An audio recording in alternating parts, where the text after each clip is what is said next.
Hi there.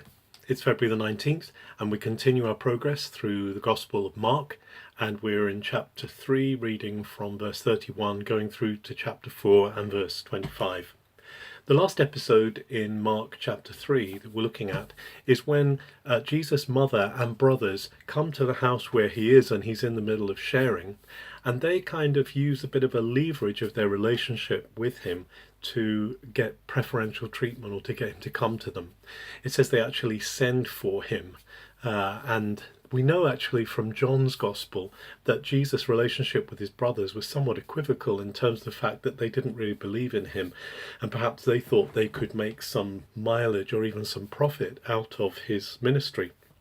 So Jesus actually, when he hears that they're calling for him, he turns to the people in the house and he says, "Who are my mother and brothers? Here they are, those who do the will of my Father, those who obey the Lord. These are my mother and my brothers."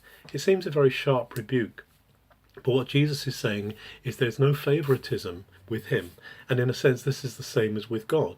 God has no favorites, or rather we're all his favorites. We all have the same level of appeal to him, and he cares for each one of us the same. We cannot claim special rights or special privileges over anyone else. And then in chapter 4 we read of Jesus at the seaside, and again the crowds are pressing on him, so much so they're so desperate to hear him that he gets into a boat and he speaks to them from the boat, and he shares with them the famous, probably one of the most famous parables of the parable of the sower.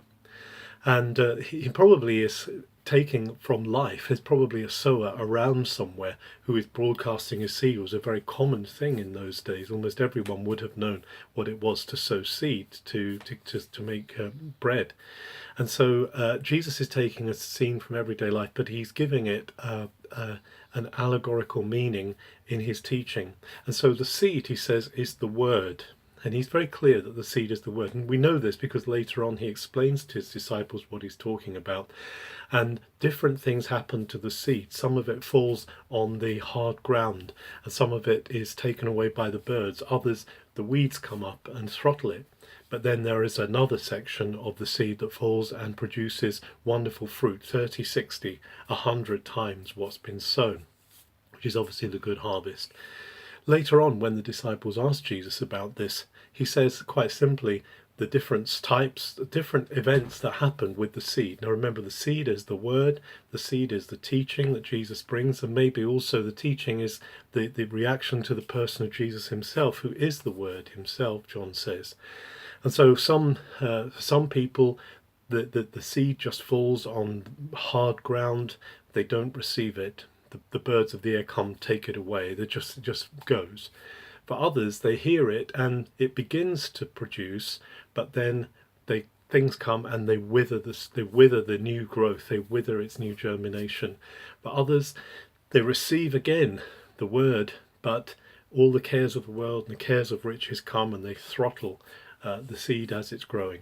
But then with those where it takes root, and this is a really important thing, it takes root, so it's going down and it's going up. And for them, the seed produces 30, 60, 100-fold.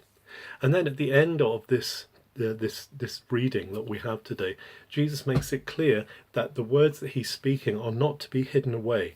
They're not to be treasured up and kept and not spoken out. Actually, he says, these are words that are to be made known. They're to be like seed, they are to produce a harvest. And therefore we're not just to keep our own moral well-being going. We're not just about keeping our own selves fulfilled and our own selves in good order with God, but actually there is this element of sharing this, of living it out, of being joyful about it before others, and of not hiding our light.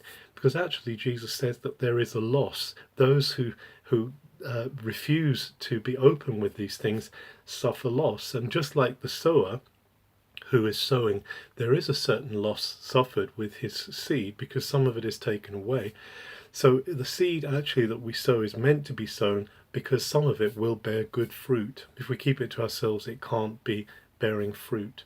As we go through our lives today, God isn't calling us necessarily, God isn't calling us to go and to buttonhole everybody and to somehow push Jesus on them. What he is calling us to do is to live in the light of the good news that God is King, and that he is coming into the world. He has come into the world, and he still is coming into the world, that the news that God is King is still arriving, and that we can share that with others, and we can see in the lives of others that fruit 30, 60 and 100-fold.